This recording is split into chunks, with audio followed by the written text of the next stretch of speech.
Eu vou apenas bater no baralho. A carta vai sair do baralho de forma invisível. Eu vou pegá-las e jogá-las no meu bolso. Bolsos, certo? Como Giancarlo Scalia enganou Penn e Teller com só 4 cartas e pura prestidigitação. Bem, antes de eu explicar exatamente como ele fez isso, aqui está o que realmente aconteceu. Giancarlo pediu para Brooke escolher e assinar os 6 de ouros. Em seguida pegou as outras 3 cartas iguais e pediu que também fossem assinadas. Depois que as 4 cartas foram assinadas, elas foram perdidas no baralho, e ele disse que as cartas magicamente sairiam do baralho e se teletransportariam para bolsos específicos que ele apontava. Ele apontou para o primeiro bolso e tirou a primeira carta assinada, depois disse que a segunda apareceria no outro bolso e também a retirou de lá. A terceira veio do bolso lateral do paletó e a última do bolso interno.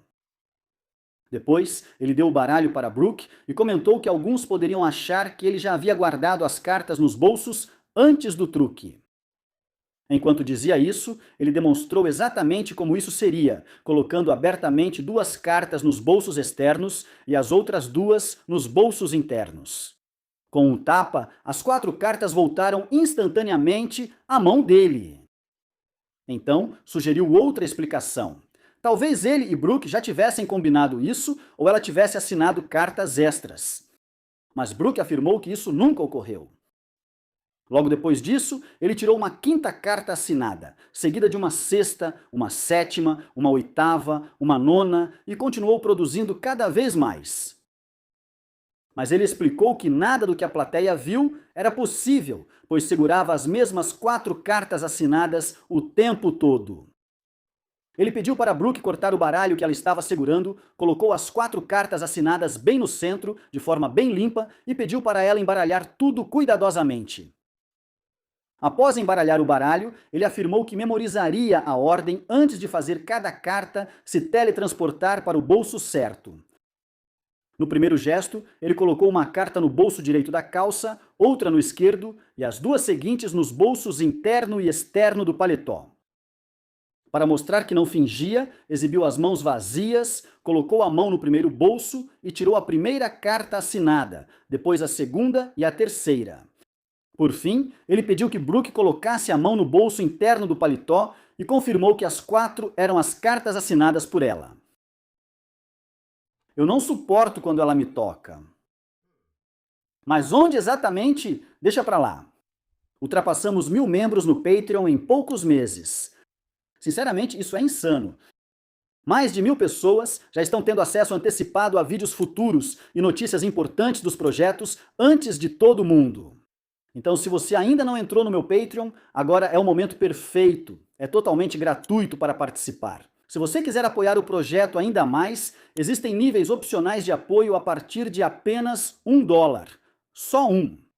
Basta clicar no link do comentário fixado para entrar e voltar a assistir ao vídeo. Sei que todos estão ansiosos pelo segredo, mas o ato que ele realizou é complexo e tem várias camadas.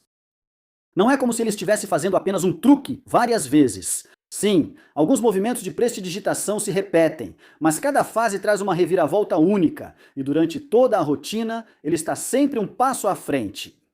Pular partes do vídeo deixa tudo confuso, pois cada fase se conecta à seguinte. Giancarlo começou a primeira fase da rotina pedindo para uma carta ser escolhida, mas a escolha em si não foi aleatória. Ele usou um force clássico e fez Brooke tocar em um dos 4 6 do baralho. Não importava qual assinasse primeiro, pois todos os 4 seriam assinados de qualquer forma. Você vai notar que ele fez o force clássico com as cartas abertas. Assim, ele nunca precisou marcar o 6, e ao espalhar as cartas viradas para cima, tudo parecia justo. Acredito que a maioria já conhece o force clássico, mas caso não, segue um vídeo explicativo rápido. E o que você faz é espalhar as cartas e dizer, vai lá, escolha qualquer carta que quiser. E assim que a pessoa começa a estender a mão, você rapidamente pula para aquele break com o dedo mínimo e começa a mover sua mão para mais perto, basicamente forçando o dedo da pessoa naquela carta. E pronto. Vou explicar em um momento por que era importante forçar o 6. Depois que todos os 6 foram assinados e devolvidos, ele parece perder eles no baralho, mas na verdade ele está simplesmente colocando eles no topo. É um movimento sensível ao ângulo, mas funciona perfeitamente no palco. Em seguida, ocorre um corte brusco para Penn e Teller, que parece desnecessário, mas tem um propósito. Durante o corte, ele faz um palmo inferior com as 2 cartas do topo. Veja como funciona. Ele segurou o baralho com a face para cima, fez um palmo inferior com os 6 de espadas e 6 de paus na esquerda, colocando-os no bolso durante o corte. Esse é praticamente o único momento em que os produtores do programa ocultam um movimento importante. Além disso, o resto das manipulações é fácil de entender se você souber o que procurar.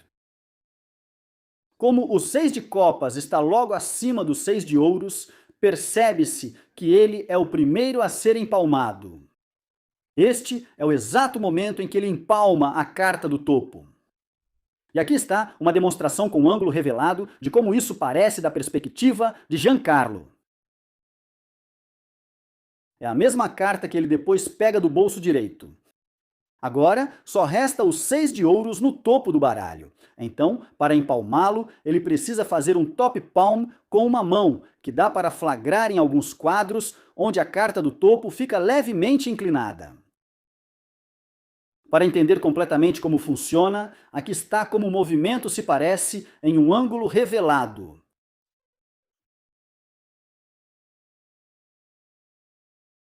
Quando o baralho vai para a mão direita, ele mete a mão no bolso e tira os 6 de ouros que escondeu segundos antes. Agora, só resta uma última carta, os 6 de paus, que, como você já sabe, foi colocado no bolso junto com os 6 de espadas durante o jump cut. Ele alcança o bolso esquerdo, esconde a carta na mão e finge tirá-la do bolso interno do paletó. E é aí que termina a primeira fase da rotina de Giancarlo.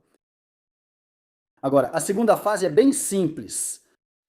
A primeira carta ficou escondida na mão direita dele, enquanto as outras 3 sempre estiveram na esquerda, enquanto as mãos dele entravam e saíam do bolso. Ele solta a carta escondida no topo, volta as 4 cartas, pega a de baixo e, ao virar o monte, mostra rapidamente as 3 cartas restantes na mão esquerda. Em seguida, ele realiza o desaparecimento de retenção, puxando a carta de volta ao monte com o polegar enquanto finge colocá-la no bolso interno esquerdo. Por fim, ele finge guardar a carta no bolso interno direito do paletó, mas na verdade a posiciona entre o indicador e o médio da mão direita ao segurar a aba do paletó. Em seguida, ele puxa todas as 4 cartas de volta juntas. Chegamos à terceira fase, onde as coisas ficam interessantes. A partir daqui, precisamos acompanhar a posição de cada carta. Então observe a animação no canto. A ordem das 4 cartas está aqui. Enquanto ele se move para a esquerda, ele esconde as 3 cartas de cima na mão direita, deixando apenas uma carta na mão esquerda. Então coloca essas 3 cartas no bolso e tira a carta do topo desse grupo, que é o 6 de ouros. Em seguida, ele troca a posição das 2 cartas na mão. Então, o 6 de paus agora está em cima e o 6 de ouros embaixo.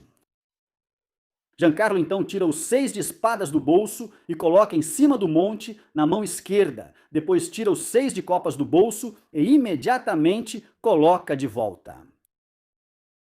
Até agora, acompanhamos as cartas assinadas originais, mas ainda não expliquei por que Giancarlo precisava que um dos 4 6 fosse escolhido.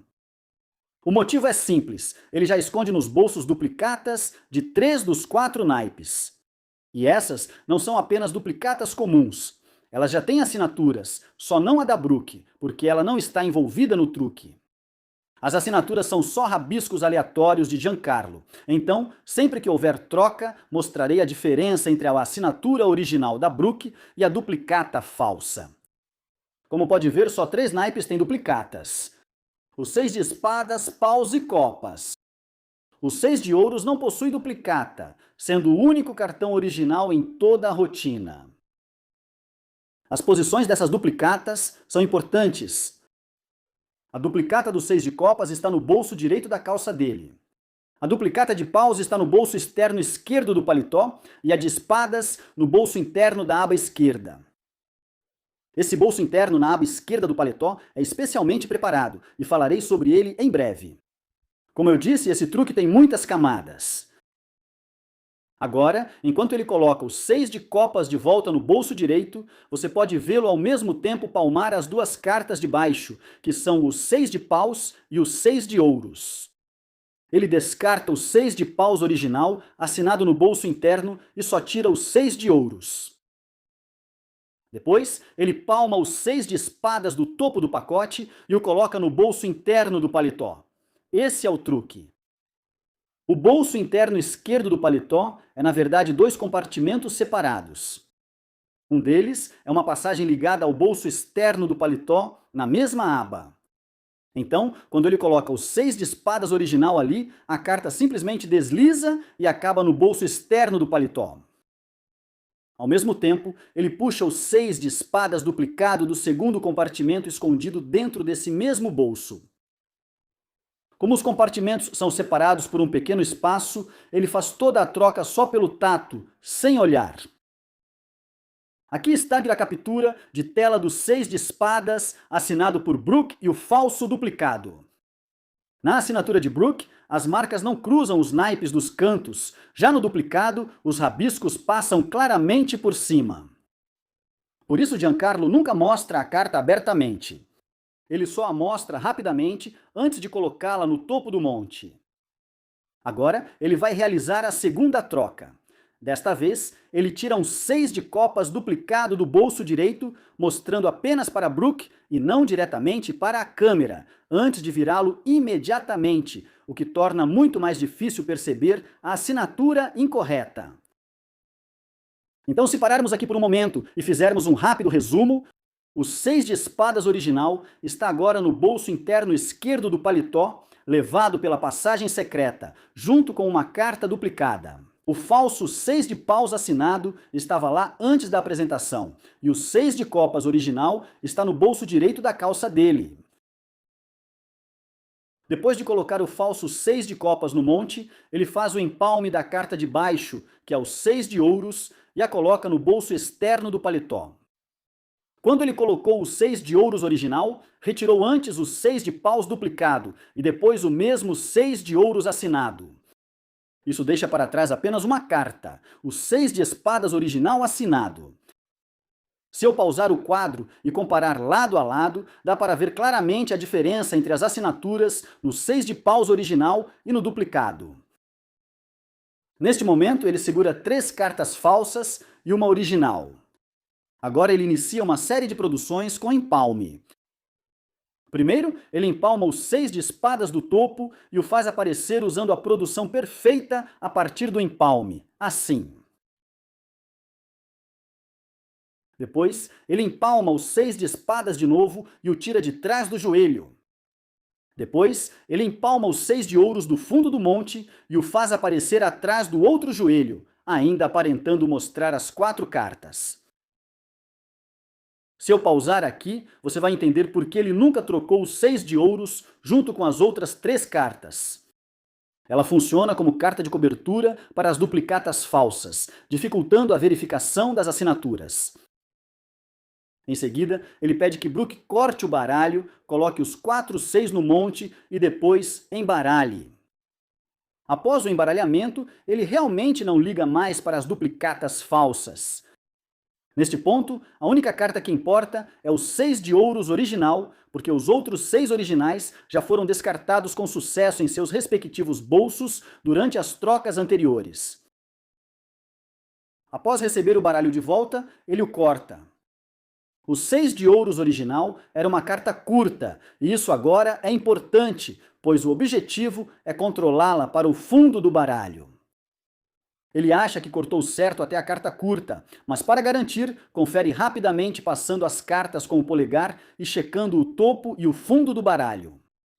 É aí que ele percebe que errou, e o 6 de ouros não está nem no topo nem no fundo, onde ele precisava que estivesse. O engraçado é que a expressão facial dele meio que entrega o momento. O quê? Felizmente, ao conferir 2 vezes, ele salva o número e evita que o final seja arruinado. Enquanto olha para outro lugar, ele folheia o baralho e pega um break com o mindinho abaixo dos 6 de ouros. Em seguida, enquanto faz gestos de que as cartas estão sumindo do baralho e reaparecendo em seus respectivos bolsos, ele secretamente corta o baralho naquele break, reposicionando com sucesso os 6 de ouros para o fundo. Agora está pronto para o final. Com os 6 de ouros na parte inferior do baralho, ele faz um break com o mindinho e a move para um palmo inferior usando só a mão esquerda. Com os 6 de ouros original agora secretamente empalmado, ele começa a revelar as cartas originais que trocou antes, começando com os 6 de copas do bolso direito, depois tirando os 6 de ouros que estava palmeado embaixo, segundos antes, seguido pelos 6 de espadas. Por fim, ele pede para Brooke tirar os 6 de paus de dentro do bolso dele, confirmando que tem a assinatura original dela. Por trás desta máscara, só resta a verdade, até nos encontrarmos novamente.